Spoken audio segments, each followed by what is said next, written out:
नमस्कार साथियों, निदान क्लासेस पर आपका स्वागत है। मैं आपका दोस्त नागेश गहलोत उपस्थित हुआ हूँ आपके सामने बाल विकास एवं शिक्षा शास्त्र से संबंधित कुछ महत्वपूर्ण पहलुओं को लेकर और उनसे संबंधित प्रश्नों को लेकर। तो आइए आज का पहला प्रश्न देखते हैं। पहला प्रश्न आपके सामने है, विकास के संबंध में सही कथन है। विकास के संबंध में सही कथन कौन सा होगा? क्या विकास कुछ समय बाद रुक जाता है, विकास वृद्धि का सूचक होता है, या फिर विकास संपूर्ण पक्षों में होने वाला परिवर्तन है, या फिर विकास का संबंध बाह्य परिवर्तन से है? देखिएगा साथियों, प्रश्न को देखिएगा कि विकास के संबंध में सही कथन कौन सा हो सकता है। विकास कुछ समय बाद रुक जाता है, क्या ये सही बात है? तो विकास कुछ समय बाद रुकता नहीं है, वृद्धि रुकती है। वृद्धि कुछ समय बाद रुक जाती है, परंतु विकास निरंतर चलने वाली प्रक्रिया है और ये जन्म से लगाकर मृत्यु तक चलता है। तो ये हमारा ऑप्शन कट रहा है। दूसरा देखें अगर हम, तो विकास वृद्धि का सूचक होता है? बिल्कुल नहीं। विकास जो अपना अलग ही होता है और वृद्धि अलग ही होती है, तो ये भी कट गया। यहाँ पर तीसरा ऑप्शन देखें, विकास संपूर्ण पक्षों में होने वाला परिवर्तन है, तो ये बिल्कुल सही है। संपूर्ण पक्षों में होता है विकास। विकास हमारे शरीर के विभिन्न पक्षों में होता है। विकास का संबंध बाह्य परिवर्तन से? बिल्कुल नहीं। विकास जो होता है वो एक आंतरिक परिवर्तन है। तो हमारा सही आंसर क्या हो जाएगा? विकास संपूर्ण पक्षों में होने वाला परिवर्तन है। और प्रश्न क्या था हमारा कि विकास के संबंध में सही कथन कौन सा है? ये प्रश्न डबल आ गया है, इस कारण मैं आपके सामने एक एक्स्ट्रा प्रश्न लेकर आया हूँ। अगला देखिएगा कि विकास केवल एक ओर न होकर चारों ओर होता है, यह सिद्धांत बताता है। विकास के संबंध में एक और प्रश्न आ गया है आपके सामने। देखिए, समान प्रतिमान का विकास केवल एक ओर न होकर चारों ओर होता है, ये सिद्धांत क्या बताएगा? क्या समान प्रतिमान का, क्या क्रमबद्धता का, सामान्य से विशिष्ट का, या फिर वर्तुलाकार का? तो समान प्रतिमान किसे कहते हैं? जैसे कि अगर मानव है तो मानव का विकास एक समान प्रतिमान के साथ होगा। मतलब एक नाक आएगी, दो आंखें होगी उसके, दो कान होंगे, एक मुंह होगा। और कोई दूसरा जानवर हो गया, चलो मान के चलो बिल्ली है तो बिल्ली की आंखें थोड़ी मोटी मोटी होगी। इस प्रकार विकास जो है वो समान प्रतिमान को फॉलो करता है। तो ये हमारा प्रश्न का आंसर हुआ नहीं, क्योंकि हमारे प्रश्न में क्या लिखा है? विकास केवल एक ओर न होकर चारों ओर होता है, यह सिद्धांत बताता है। तो समान प्रतिमान तो मतलब जो जिस प्रकार का हम मान के चल पक्षी है, या फिर हम मान के चले मानव है, पशु है, तो वो अपने अपने प्रतिमान को फॉलो करता है। दूसरा यहाँ पर आपके सामने है क्रमबद्धता। क्रमबद्धता मतलब पहले बच्चा जो है वो चलना सीखता है, फिर उसके बाद दौड़ना सीखता है। यानी वो क्रमबद्धता को फॉलो कर रहा है, पहले चल रहा है, फिर उसके बाद दौड़ रहा है, फिर उसके बाद वो बहुत सारी चीज़ें करने सीख जाता है। तो ये क्रमबद्धता को दर्शा रहा है। तो ये भी हमारा आंसर नहीं हुआ। सामान्य से विशिष्ट की ओर होता है। सामान्य से विशिष्ट की ओर देखिएगा, जिस प्रकार से पहले छोटी छोटी क्रियाएं करता है, उसके बाद बड़ी बड़ी क्रियाएं करता है। ठीक है, तो वो सामान्य मतलब बच्चे का विकास पहले इतना हुआ ही नहीं होता है। पहले वो भी नहीं बोल सकता, फिर बाद में धीरे धीरे उसमें स्वनिम उत्पन्न होता है। फिर उसके बाद वो शब्दों को तोड़ना सीखता है, फिर वाक्य विन्यास करता है, फिर धीरे धीरे शब्दों को बोलना सीख जाता है, भाषा सीखता है बालक। तो इस प्रकार से वो सामान्य प्रतिमान से विशिष्ट प्रतिमान की ओर बढ़ रहा है। तो ये भी नहीं होगा और हमारा आंसर हो जाएगा वर्तुलाकार। वर्तुलाकार किस प्रकार से? क्योंकि विकास जो होता है वो हमारे शरीर के सभी हिस्सों में बराबर होता है, यानी सभी तरफ होता है, तो उसको हम वर्तुलाकार कहते हैं। विकास केवल एक ओर न होकर चारों ओर जो होता है उसे वर्तुलाकार कहते हैं। जैसे कि इस प्रकार से हम वर्तुलाकार को दर्शा सकते हैं। तो ये विकास का सही आंसर हो जाएगा। विकास के संबंध में सही आंसर हो जाएगा कि एक ओर न होकर चारों ओर होता है, तो उसको हम क्या कहते हैं? वर्तुलाकार कहते हैं।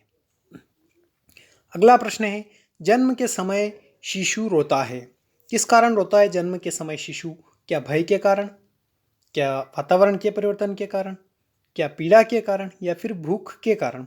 तो देखिएगा, बहुत सारे इसमें कंफ्यूज हो जाते हैं कि बच्चा जन्म के समय या तो भय के कारण रोता होगा या फिर भूख के कारण रोता होगा। तो जन्म देख एक बात मान के चलिए आप, एक बात सोच लीजिए कि बच्चे में भय नामक कोई संवेग जन्म के समय नहीं होता है। जन्म के समय भय नामक कोई भी संवेग नहीं होता है, संवेग होता है उसमें उत्तेजना। जो फ्रायड हैं उन्होंने कहा है कि बच्चे में जन्म के समय एक संवेग होता है, केवल और केवल कितना, एक संवेग होता है, और वो संवेग होता है कौन सा, उत्तेजना नामक संवेग। तो भय नामक कोई संवेग नहीं होता है, इस कारण हमारा भय तो आंसर होगा नहीं। तो भय के कारण शिशु जन्म के समय नहीं रोएगा। वातावरण में परिवर्तन के कारण देखते हैं। अगला है पीड़ा के कारण। क्या पीड़ा पीड़ा पीड़ा बच्चे को होती है, परंतु वो पीड़ा के कारण नहीं रो रहा होता है, क्योंकि जन्म के समय इतनी ज़्यादा पीड़ा नहीं होती बच्चे को। बच्चा स्वस्थ बाहर निकलता है, तो यानी गर्भ से बाहर निकलता है, तो पीड़ा के कारण नहीं रोता है वो। भूख के कारण भी नहीं रोता है। तो वो जो रोता है वो रोता है वातावरण में परिवर्तन के कारण, क्योंकि गर्भ का वातावरण अलग रहता है उसके, और जो बाहरी वातावरण है ये अपना, ये जो एटमॉस्फेयर है ये उसे अलग रहता है, इस कारण वह रोता है। तो वो हमारा सही आंसर क्या हो जाएगा, वातावरण में परिवर्तन के कारण बच्चा जो है वो रोता है जन्म के समय। और भय नामक कोई संवेग नहीं होता है। फ्रायड ने बताया सबसे पहले जो बच्चे में संवेग की उत्पत्ति होती है वो कौन सा, उत्तेजना। और उत्तेजना नामक संवेग जो होता है वो कब पाया जाता है, जन्म के समय पाया जाता है। अगला प्रश्न आपके सामने, शैशवावस्था में किस ग्रंथि के प्रभाव के कारण बालिकाएं अपने पिता के प्रति श्रद्धा का भाव रखती हैं। तो बहुत बढ़िया प्रश्न आया है आपके सामने। शैशवावस्था यानी जो बात करें अगर हम, तो फ्रायड ने एक सिद्धांत दिया है मनोलैंगिक विकास का सिद्धांत। उसके अंतर्गत 5 अवस्थाएं बताई है। कितनी, 5 अवस्थाएं बताई हैं। उसमें से तीसरी अवस्था जो होती है उसमें फ्रायड ने बताया है। पहली अवस्था जो होती है वो 1 से 1.5 वर्ष तक होती है, यानी 18 माह तक। और दूसरी अवस्था जो होती है वो 18 माह से 3 वर्ष तक होती है। और जो तीसरी अवस्था होती है वो 3 वर्ष से 5 वर्ष तक होती है। जो 3 वर्ष से 5 वर्ष तक की अवस्था होती है ना, उसको हम शैशवावस्था भी कहते हैं। और फ्रायड की जो मनोलैंगिक विकास का सिद्धांत है उस दृष्टि से हम उसको लैंगिक अवस्था कहते हैं। तो लैंगिक अवस्था में बच्चे में एक ग्रंथि पाई जाती है। तो शैशवावस्था में किस ग्रंथि के प्रभाव के कारण बालिकाओं में कौन सी ग्रंथि पाई जाएगी जिसके कारण वो अपने पिता के प्रति श्रद्धा का भाव रखेगी? क्या इलेक्ट्रा, ऑडिपस, टेस्टोस्टेरोन या फिर प्रोजेस्टेरोन? तो देखिएगा साथियों, जो बालिकाओं में ग्रंथि पाई जाती है वो पाई जाएगी इलेक्ट्रा, और जो बालकों में ग्रंथि पाई जाती है वो पाई जाती है ऑडिपस। शैशवावस्था में अगर बालिका अपने पिता के प्रति श्रद्धा का भाव रखती है, स्नेह का भाव रखती है, तो वो इलेक्ट्रा ग्रंथि के कारण, ये सिगमंड फ्रायड ने बताया है। सिगमंड फ्रायड ने कहा है कि शैशवावस्था में यानी 3 वर्ष से 5 वर्ष तक के जो भी बालक बालिकाएं होते हैं, वो अगर बालिकाएं हैं अपने पिता के प्रति श्रद्धा का भाव रख रही है, अपने पिता के प्रति स्नेह का भाव रख रही है, तो वो इलेक्ट्रा ग्रंथि होती, उस ग्रंथि के कारण बालिकाएं जो है अपने पिता के प्रति श्रद्धा का भाव रखती है।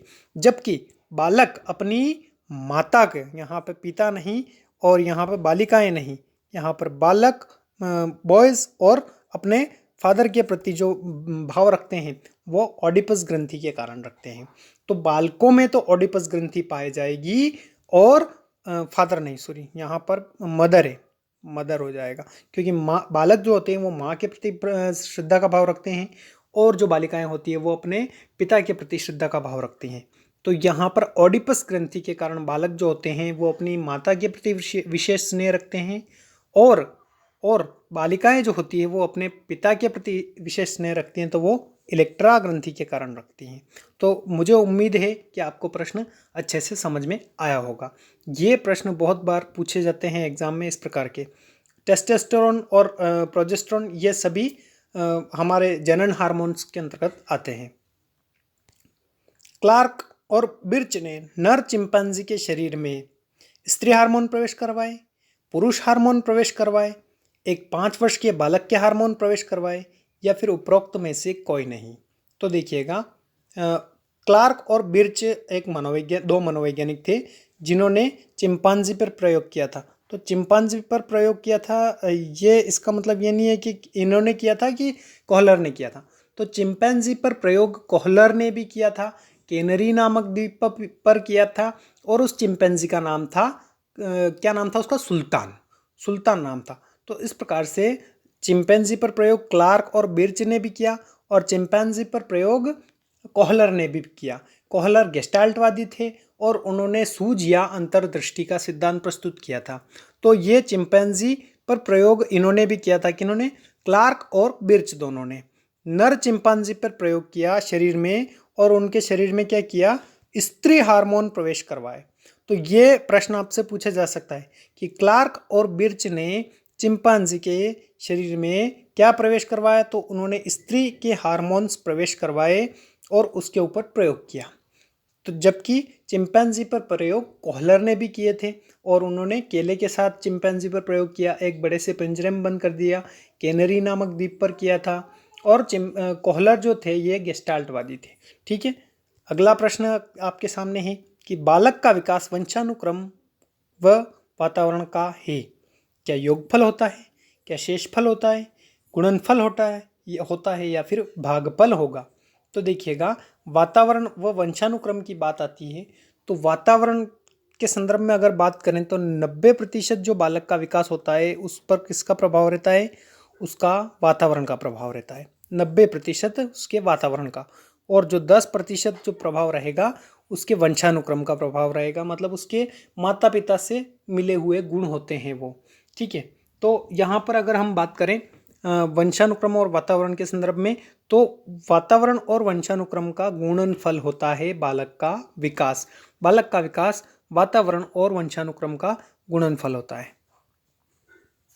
अगला प्रश्न है, जीवन का सबसे कठिन काल है। देखिए साथियों, किशोरावस्था के संदर्भ में अगर हम बात करें ना, किशोरावस्था के संदर्भ में, तो तीन विद्वानों का नाम हमें महत्वपूर्ण तरीके से याद होना चाहिए, क्योंकि उन्होंने किशोरावस्था के बारे में बहुत महत्वपूर्ण कथन कहे हैं। देखिए, अगर हम स्टैनली हॉल की बात करें, जो किशोरावस्था के पिता भी कहे जा सकते हैं, यानी उन्होंने किशोरावस्था के ऊपर सबसे ज़्यादा प्रयोग किए और अपनी पुस्तक लिखी एडोलसेंस। इस कारण स्टैनली हॉल को किशोरावस्था का पिता कहा जाता है। तो किशोरावस्था के संदर्भ में बात करें तो स्टैनली हॉल ने कहा है नया जन्म का काल। नया जन्म का काल किशोरावस्था के संदर्भ में किसने कहा है, स्टैनली हॉल ने कहा है। और स्टैनली हॉल ने एक महत्वपूर्ण और कथन कहा है कि दबाव, तूफान, तनाव एवं संघर्ष का काल है। किशोरावस्था दबाव, तनाव, तूफान एवं संघर्ष का काल है, यह स्टैनली हॉल ने कहा है। और किलपैट्रिक ने कहा है कि जीवन का सबसे कठिन काल। किलपैट्रिक ने क्या कहा है कि जीवन का सबसे कठिन काल। तो आपके प्रश्न में तो पूछा भी तो यही गया है कि जीवन का सबसे कठिन काल है, तो कौन सा हो जाएगा, ये किशोरावस्था हो जाएगा। क्योंकि किशोरावस्था में बालक मतलब बसंत ऋतु में खोया रहता है, उसमें एकदम सभी संवेगों की उत्तेजना ज़्यादा रहती है। तो इस प्रकार से वो जीवन का सबसे कठिन काल होता है। तो ये यहाँ पर आपसे मनोवैज्ञानिक का नाम न देकर डायरेक्टली प्रश्न पूछ लिया गया है कि जीवन का सबसे कठिन काल। तो ऐसा भी प्रश्न आपके सामने आ सकता है कि जीवन का सबसे कठिन काल किशोरावस्था होता है। यह किसने कहा है, तो ये कहा है किलपैट्रिक ने कहा है। किसने, किलपैट्रिक ने। तो ये याद रख लीजिएगा। ठीक है, और अगर हम बात करें तो स्टैनली हॉल की, तो स्टैनली हॉल ने कहा है दबाव, तूफान, तनाव, संघर्ष का काल। ये किशोरावस्था के संदर्भ में कथन है। बालक के अस्थायी दांतों की संख्या है। बालक के अस्थायी दांतों की संख्या कितनी होती है, 25, 20, 15 या फिर 12। देखिए साथियों, बालक के अस्थायी दांत जो आते हैं, अस्थायी दांत मतलब अस्थायी दांतों की संख्या जो होती है वो कितनी, 20 होती है। कहाँ चला गया ये, तो बालक के अस्थायी दांत कितने आते हैं, 20।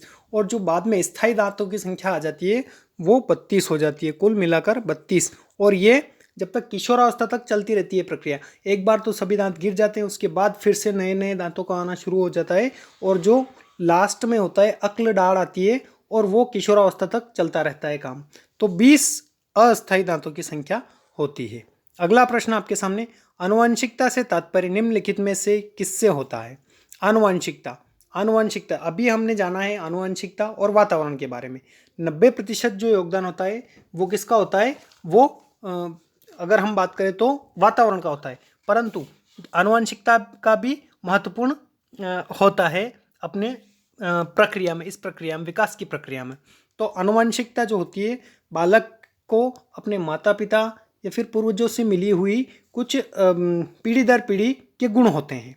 तो आनुवंशिकता से निम्नलिखित का तात्पर्य किससे होता है, शुक्राणु तथा अंडाणु से, डीएनए तथा आरएनए से, गुणसूत्र तथा जीन्स से, या फिर सूत्रीय विभाजन तथा अर्धसूत्र। तो देखिएगा साथियों, आनुवंशिकता जो निर्धारित होती है वो गुणसूत्रों तथा जीन्स से। अगर हम बात करें गुणसूत्रों की तो गुणसूत्र कितने होते हैं, गुणसूत्र होते हैं 46 टोटल। गुणसूत्र अगर देखें तो 46 होते हैं। 23 जोड़ी तो माता की तरफ से आते हैं, प्लस 23 जोड़ी पिता की तरफ से आते हैं।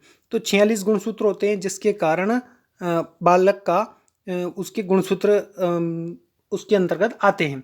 और जीन्स की संख्या, जीन्स के कारण ही बालक में आनुवंशिक गुणों का विस्तार होता है। अगला प्रश्न है 10वां, जन्म के समय बालक का भार होता है 6 से 8 पौंड, 10 से 11 पौंड, 2 से 2 पौंड या फिर 3 पौंड। तो देखिएगा, अगर एग्जैक्ट तरीके से बात करें तो 7 पौंड होता है। जन्म के समय बालक का भार, वजन 7 पौंड होता है, परंतु अगर लगभग देखें तो 6 से 8 पौंड के बीच बालक का वजन होता है। तो 7 पौंड आप याद रख लीजिएगा, परंतु 6 से 8 पौंड आ जाए वो भी सही आंसर होगा। अगला प्रश्न, क्योंकि हमने एक प्रश्न वो पहले वाला पढ़ लिया था, तो आज एक और प्रश्न एक्स्ट्रा पढ़ लेते हैं। आनुवंशिकता के वास्तविक निर्धारक होते हैं। आनुवंशिकता के वास्तविक निर्धारण कौन करता है? क्या कोशिका के द्वारा होते हैं, पितृक के द्वारा होते हैं, डीएनए के द्वारा होता है, या फिर आरएनए के द्वारा होता है? तो देखिए, आनुवंशिकता, अभी हमने पढ़ा प्रश्न आनुवंशिकता के बारे में कि गुणसूत्र के द्वारा हमारे होते हैं आनुवंशिकता। 23 जोड़ी गुणसूत्र पाए जाते हैं। शरीर का आरंभ जिस कोष से होता है उसे संयुक्त कोष यानी जाइगोट कहते हैं। संयुक्त कोष यानी जाइगोट कहते हैं। शरीर का आरंभ जिससे होता है वो एक शरीर का निर्माण जो होता है उसे हम जाइगोट कहते हैं। तो 23 जोड़ी तो माता की तरफ से मिलते हैं और 23 जोड़ी पिता की तरफ से मिलते हैं। वंशानुक्रम निर्धारकों को पितृक कहते हैं। जो वंशानुक्रम का निर्धारक होता है ना वास्तविक, उसे पितृक कहते हैं, वो पितृक कहलाते हैं। तो हमारे यहाँ पर सही आंसर कौन सा हो जाएगा? पितृक। कोशिका के द्वारा भी नहीं होता है, डीएनए और आरएनए के द्वारा भी नहीं होता है, परंतु पितृक के द्वारा आपके आनुवंशिकता का निर्धारण होता है। तो ये थे आज के प्रश्न, जो उम्मीद करता हूँ कि आपको अच्छे से समझ में आए होंगे। अपने दोस्तों को शेयर कीजिएगा और वीडियो को लाइक कीजिएगा ताकि मुझे पृष्ठ पोषण मिलता रहे। And thanks for watching.